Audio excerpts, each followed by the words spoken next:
तो नमस्कार, हाजिर है एक बार फिर से आज की बड़ी और ताजा खबरों के साथ। बस आपसे निवेदन है, कृपया वीडियो को लाइक कर दें, चैनल को सब्सक्राइब कर लें और घंटी बटन जरूर दबा दें। ये पहली बड़ी खबर है, अग्निपथ योजना पर हुआ बवाल। गुस्साए छात्र बोले कि सरकार ने युवाओं को बेरोजगारी के दलदल में धकेल दिया। ये आपको बता दें कि केंद्र सरकार की अग्निपथ योजना के विरोध में देश भर के विभिन्न हिस्सों में युवाओं ने विरोध प्रदर्शन किया। जहां पर बिहार में प्रदर्शनकारियों ने ट्रेनों में आग लगा दी और पथराव किया, तो वहीं उत्तर प्रदेश के कई जिलों में आक्रोशित छात्र बड़ी संख्या में सड़कों पर उतर आए। इसी बीच बुलंदशहर में सड़क पर उतरे आक्रोशित छात्रों ने कहा कि सरकार ने अग्निपथ योजना के जरिए युवाओं को बेरोजगारी के दलदल में धकेल दिया। उन्होंने कहा कि हम सरकार की ये तानाशाही नहीं सहेंगे। मांगना पूरी होने की बात पर आक्रोशित छात्रों ने कहा कि हम जान दे देंगे। समाजवादी पार्टी के अध्यक्ष अखिलेश यादव ने इन युवाओं का वीडियो ट्विटर पर शेयर करते हुए लिखा है कि देश के भावी सैन्य बलों पर बल का दुरुपयोग करके भाजपा सरकार युवाओं का मनोबल गिरा रही है। भारत माता का उद्घोष झूठे दिखावे का नहीं, सच्ची देशभक्ति का प्रतीक होना चाहिए। सेना का ठेकेदारीकरण देश और सच्चे देशभक्त युवाओं के लिए विश्वासघात के समान है। फौज आउटसोर्स का विषय नहीं है। आपको बता दें कि प्रदर्शन कर रहे छात्रों ने कहा कि हम सेना में जाने के लिए बहुत कड़ी मेहनत करते हैं। इसे 4 साल के लिए सीमित कैसे किया जा सकता है, जिसमें ट्रेनिंग के दिन और छुट्टी भी शामिल हो। सिर्फ 3 साल की ट्रेनिंग के बाद हम देश की सुरक्षा कैसे कर सकते हैं? सरकार को इस स्कीम को वापस लेना चाहिए। जहानाबाद में प्रदर्शन कर रहे एक छात्र ने कहा कि हम 4 साल के बाद काम करने कहां जाएंगे? 4 साल की सर्विस के बाद हम लोग बेघर हो जाएंगे, इसलिए हम लोग सड़कों पर उतरे हैं। प्रदर्शनकारियों ने कहा कि देश के नेताओं को समझना होगा कि जनता अब जागरूक हो गई है। और बड़ी खबर, अग्निपथ भर्ती पर भड़के युवाओं को सरकार ने बताया अग्नि परीक्षा नहीं, ये मौका है, गिनाए फायदे। ये आपको बता दें कि केंद्र सरकार की सेना में भर्ती की अग्निपथ योजना के खिलाफ देश भर में आक्रोश देखा जा रहा है। बिहार से हरियाणा तक आंदोलन हिंसक होता जा रहा है।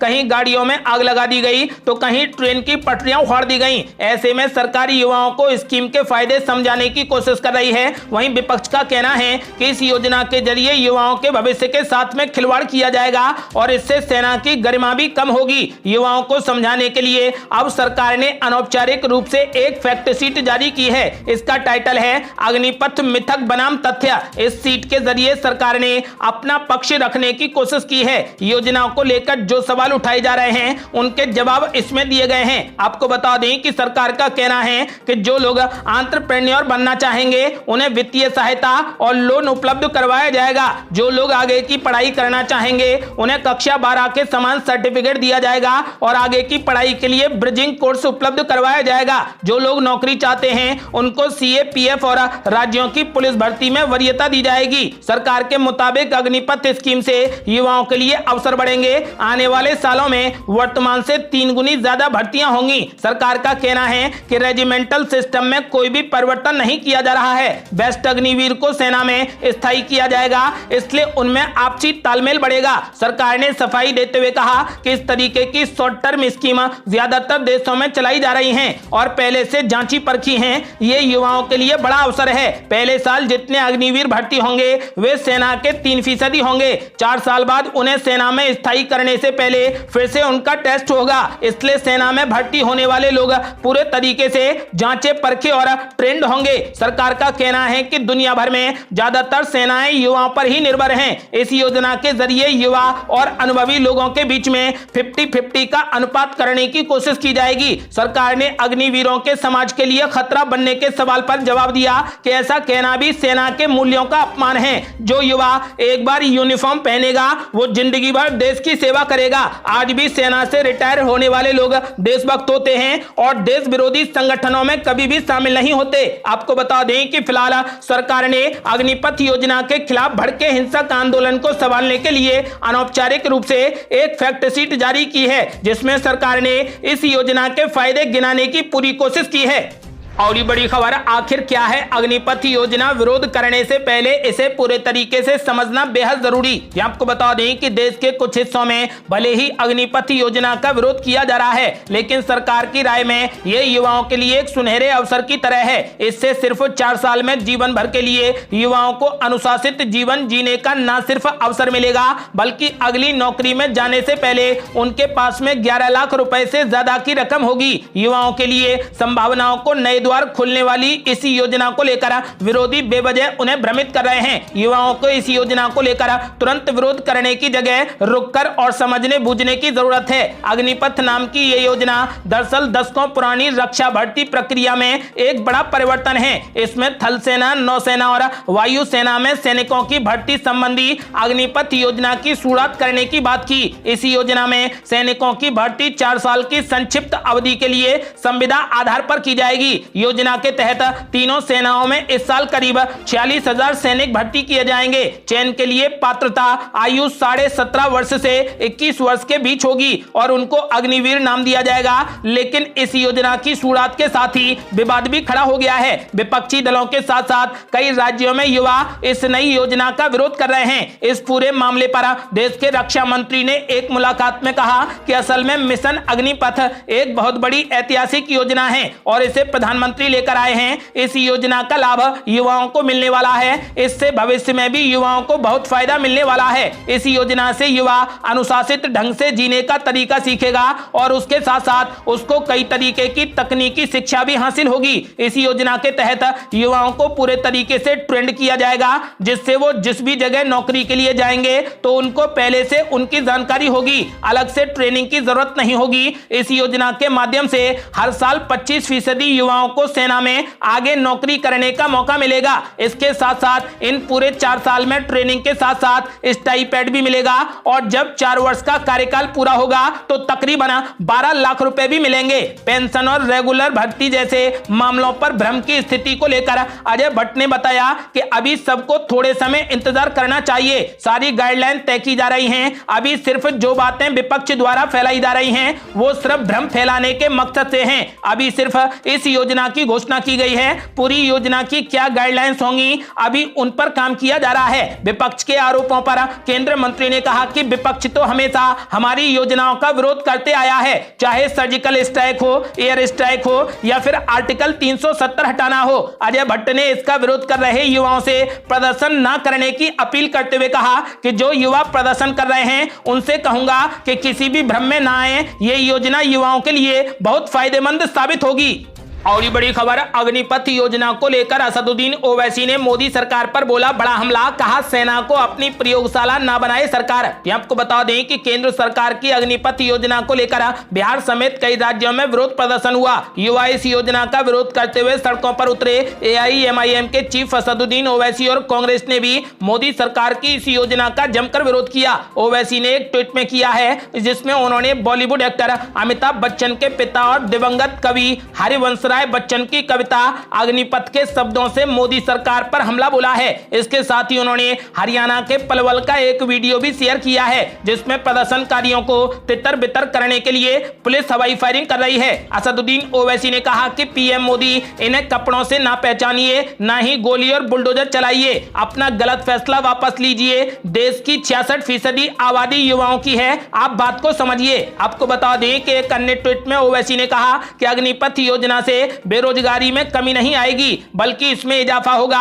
पाकिस्तान से आतंक का मसला अभी हल नहीं हुआ है और दूसरी ओर चीन हमारी जमीन पर कब्जा कर चुका है। हमारी सेना आपके स्कीम और ब्रेन वेव की प्रयोगशाला नहीं है। ये योजना देश हित में नहीं है। कांग्रेस के वरिष्ठ नेता पी चिदंबरम ने भी कहा कि अग्निपथ योजना विवादास्पद है, इसमें कई जोखिम हैं। ये सशस्त्र बलों की पुरानी परंपराओं और लोकाचार के खिलाफ है और इस बात की कोई गारंटी नहीं है कि इस योजना के तहत भर्ती किए गए सैनिक बेहतर प्रशिक्षित और देश की रक्षा के लिए प्रेरित होंगे। उन्होंने कहा कि हमने रिटायर्ड सैन्य अधिकारियों की राय सुनी और देखी है। लगभग सर्वसम्मति से उन्होंने इस योजना का विरोध किया है और हम मानते हैं कि कई सेवारत अधिकारियों की भी इस योजना को लेकर यही विचार है। और बड़ी खबर, वरुण गांधी ने रक्षा मंत्री को लिखा पत्र। कहा अग्निपथ से युवाओं में पैदा होगा और असंतोष। ये आपको बता दें कि अल्पकालिक अवधि के लिए संविदा नियुक्ति के आधार पर सेनाओं में युवाओं की भर्ती की केंद्र सरकार की अग्निपथ योजना के विभिन्न प्रावधानों पर सवाल उठाते हुए भारतीय जनता पार्टी के ही सांसद वरुण गांधी ने कहा कि इसमें युवाओं में और अधिक असंतोष पनपेगा। रक्षा मंत्री राजनाथ सिंह को लिखे एक पत्र में वरुण गांधी ने मांग की है कि सरकार इस योजना से जुड़े नीतिगत तथ्यों को सामने लाए और अपना पक्ष साफ करे। उन्होंने कहा कि देश भर के युवाओं ने इस योजना के प्रावधानों को लेकर उनसे कई सारी शंकाएं और संशय शेयर किए हैं। और ये बड़ी खबर, पार्टी मुख्यालय में पुलिस के घुसने के विरोध में सड़कों पर उतरे कांग्रेस के नेता और कार्यकर्ता। ये आपको बता दें कि कांग्रेस नेता राहुल गांधी की ईडी से पूछताछ और बुधवार को दिल्ली पुलिस के कांग्रेस मुख्यालय में जबरदस्ती घुसने के विरोध में गुरुवार को सिविल लाइंस इलाके में दिल्ली कांग्रेस की तरफ से प्रदर्शन किया गया। प्रदर्शन की अगुवाई दिल्ली प्रदेश कांग्रेस के अध्यक्ष चौधरी अनिल कुमार ने की। चौधरी अनिल कुमार का कहना है कि देश में जो अलोकतांत्रिक गतिविधियां चल रही हैं, इसके खिलाफ हम यहां पर इकट्ठा हुए हैं। हमारे सांसदों के साथ में बदसलूकी की जा रही है। हमारे दफ्तर के अंदर दिल्ली पुलिस जबरदस्ती घुस जाती है। इसी तानाशाही के खिलाफ हम दिल्ली के उपराज्यपाल को मिलना चाहते थे, इसलिए हम यहां पर इकट्ठा हुए हैं। लेकिन आज भी दिल्ली पुलिस हमें आगे बढ़ने नहीं दे रही। ये तानाशाही नहीं तो क्या है। आपको बता दें कि कांग्रेस कार्यकर्ताओं ने लगभग आधे घंटे तक केंद्र सरकार के खिलाफ जमकर नारेबाजी की। चौधरी अनिल कुमार पुलिस की ओर से लगाई गई बैरिकेडिंग पर भी चढ़ गए। कार्यकर्ताओं को तितर बितर करने के लिए पुलिस की तरफ से वाटर कैनन की बौछार की गई, जिसमें प्रदेश अध्यक्ष अनिल कुमार जमीन पर गिर पड़े। कार्यकर्ताओं का आरोप है कि अनिल कुमार के सिर पर चोटें भी आई हैं। हालांकि दिल्ली पुलिस की तरफ से बार बार अनाउंसमेंट की जा रही थी कि वो एक डेलीगेशन को उपराज्यपाल निवास तक जाने की इजाजत दे देंगे, लेकिन कांग्रेस कार्यकर्ता नहीं माने और लगातार बैरिकेडिंग तोड़ने की कोशिश करते रहे। और बड़ी खबर, सोमवार तक के लिए टाली जाए पूछताछ। राहुल गांधी ने ईडी से मांगी 3 दिन की और मोहलत। यहां आपको बता दें कि नेशनल हेराल्ड मामले में कथित मनी लॉन्ड्रिंग के आरोपों में ईडी से पूछताछ का सामना कर रहे कांग्रेस नेता राहुल गांधी ने 3 दिन की और मोहलत मांगी है। आपको बता दें कि मीडिया रिपोर्ट्स के मुताबिक राहुल गांधी ने प्रवर्तन निदेशालय को इस संबंध में पत्र भी लिखा है। आपको बता दें कि ईडी ने कांग्रेस सांसद राहुल गांधी को शुक्रवार को भी चौथी बार पूछताछ के लिए तलब किया था। अधिकारियों ने बुधवार को बताया कि कांग्रेस सांसद ने बृहस्पतिवार के लिए छूट मांगी थी, जिसकी उन्हें अनुमति दे दी गई थी। हालांकि अब एक बार फिर से राहुल गांधी ने 3 दिनों की छूट मांगी है। इस पर ईडी की तरफ से अभी तक कोई भी आधिकारिक बयान सामने नहीं आया है। बता दें कि 3 दिनों में 28 घंटे तक पूछताछ के बाद ईडी ने कांग्रेस सांसद को फिर से शुक्रवार को तलब किया है। सूत्रों का कहना है कि राहुल गांधी और प्रियंका गांधी वाड्रा अपनी मां सोनिया गांधी के साथ में अस्पताल में हैं। अब देखना यह होगा कि ईडी राहुल गांधी को छूट देती है अथवा बुलाती है। और ये बड़ी खबर, बजरंग दल ने देश भर में किया प्रदर्शन। पीएफआई और तबलीगी जमात पर बैन लगाने की मांग। ये आपको बता दें कि नुपुर शर्मा के बयान से उठे बवाल और कई शहरों में हुई हिंसा को देखते हुए विश्व हिंदू परिषद के संगठन बजरंग दल ने दिल्ली और जम्मू कश्मीर सहित सभी राज्यों में प्रदर्शन किया और जिला मुख्यालयों पर राष्ट्रपति के नाम ज्ञापन सौंपा। विश्व हिंदू परिषद के कार्याध्यक्ष आलोक कुमार ने जम्मू कश्मीर के राजौरी जिले के सुंदरबनी में हुए धरने को भी संबोधित किया। उन्होंने कहा कि बीजेपी की नुपुर शर्मा और नवीन जिंदल के मुकदमों में जब तक न्यायालय ये घोषणा नहीं करता है कि उन्होंने कोई अपराध किया है, तब तक उन्हें दोषी नहीं ठहराया जा सकता। पीएफआई एक मुस्लिम राजनीतिक दल है जिस पर देश में हिंसा को समर्थन करने का आरोप लगता रहा है। विश्व हिंदू परिषद के कार्याध्यक्ष आलोक कुमार ने कहा कि देश में इस्लामिक जिहादी हिंसा भड़काने वाले पॉपुलर फ्रंट ऑफ इंडिया यानी पीएफआई और तबलीगी जमात जैसे संगठनों पर तुरंत प्रतिबंध लगाया जाए। उन्होंने कहा कि जिन स्थानों पर हिंदू समुदाय अल्पसंख्यक हो गया है, वहां पर उसकी सुरक्षा के लिए पर्याप्त प्रबंध किए जाएं। बजरंग दल ने ये मांगे 16 जून को देश भर में प्रशासनिक अधिकारियों को राष्ट्रपति के नाम सौंपे ज्ञापन में भी की हैं। और बड़ी खबर, चुनाव से पहले धर्मशाला में प्रधानमंत्री नरेंद्र मोदी का रोड शो जमकर उमड़ा जनसैलाब, फूलों की हुई बारिश। आपको बता दें कि प्रधानमंत्री नरेंद्र मोदी हिमाचल प्रदेश के दौरे पर हैं। गुरुवार को पीएम मोदी 2 दिवसीय यात्रा पर धर्मशाला पहुंचे। इस दौरान वो मुख्य सचिवों के अखिल भारतीय सम्मेलन की अध्यक्षता भी करेंगे। प्रधानमंत्री ने सुबह धर्मशाला पहुंचने के बाद रोड शो भी किया है। इससे पहले पीएम मोदी का हेलीकॉप्टर सिंथेटिक टैंक मैदान धर्मशाला में उतरा। मुख्यमंत्री जयराम ठाकुर ने हिमाचली टोपी और मफलर पहनकर प्रधानमंत्री का जमकर स्वागत किया। इस दौरान प्रदेश के राज्यपाल राजेंद्र विश्वनाथ आर्लेकर भी उपस्थित थे। इसके बाद पीएम नरेंद्र मोदी सीधे रोड शो में हिस्सा लेने पहुंचे, जहां पर लोगों ने उनके ऊपर जमकर फूल बरसाए। और बड़ी खबर, नितिन गडकरी ने कर दिया बड़ा ऐलान। सड़क पर खड़ी गाड़ी की तस्वीर भेजने वाले को मिलेगा 500 रुपए का इनाम, मालिक पर लगेगा जुर्माना।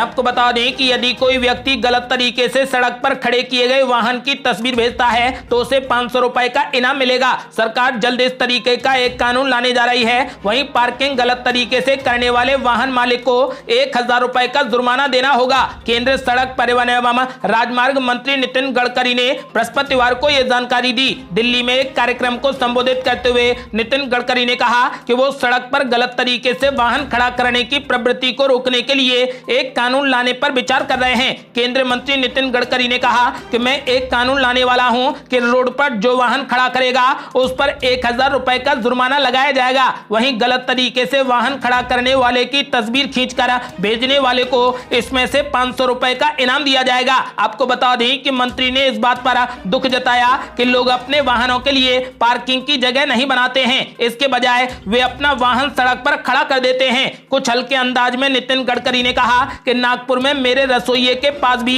2 सेकंड हैंड वाहन हैं। आज 4 सदस्यों के परिवार के पास में 6 कारें होती हैं। ऐसा लगता है कि दिल्ली के लोग भाग्यशाली हैं, हमने उनका वाहन खड़ा करने के लिए सड़क बनाई है। आपको बता दें कि नितिन गडकरी ने साफ कर दिया है कि यदि किसी ने भी अपने रोड पर वाहन खड़ा किया और उसकी तस्वीर भेजने वाले को 500 रुपए का इनाम दिया जाएगा, साथ ही मालिक पर 1000 रुपए का जुर्माना लगाया जाएगा। ऐसी स्कीम सरकार जल्द ही लाने वाली है। ये थी अब तक की बेहद बड़ी खबरें। यदि आप भी चाहते हैं कि भारत जल्द से जल्द कोविड मुक्त हो जाए तो इस वीडियो को लाइक कर अपनी राय हमें कमेंट बॉक्स में जरूर दें। यदि आपने अभी तक हमारे चैनल को सब्सक्राइब नहीं किया है तो कृपया चैनल को सब्सक्राइब कर घंटी बटन जरूर दबा दें। जल्दी मिलते हैं बड़ी अपडेट के साथ, तब तक के लिए जय हिंद, जय भारत।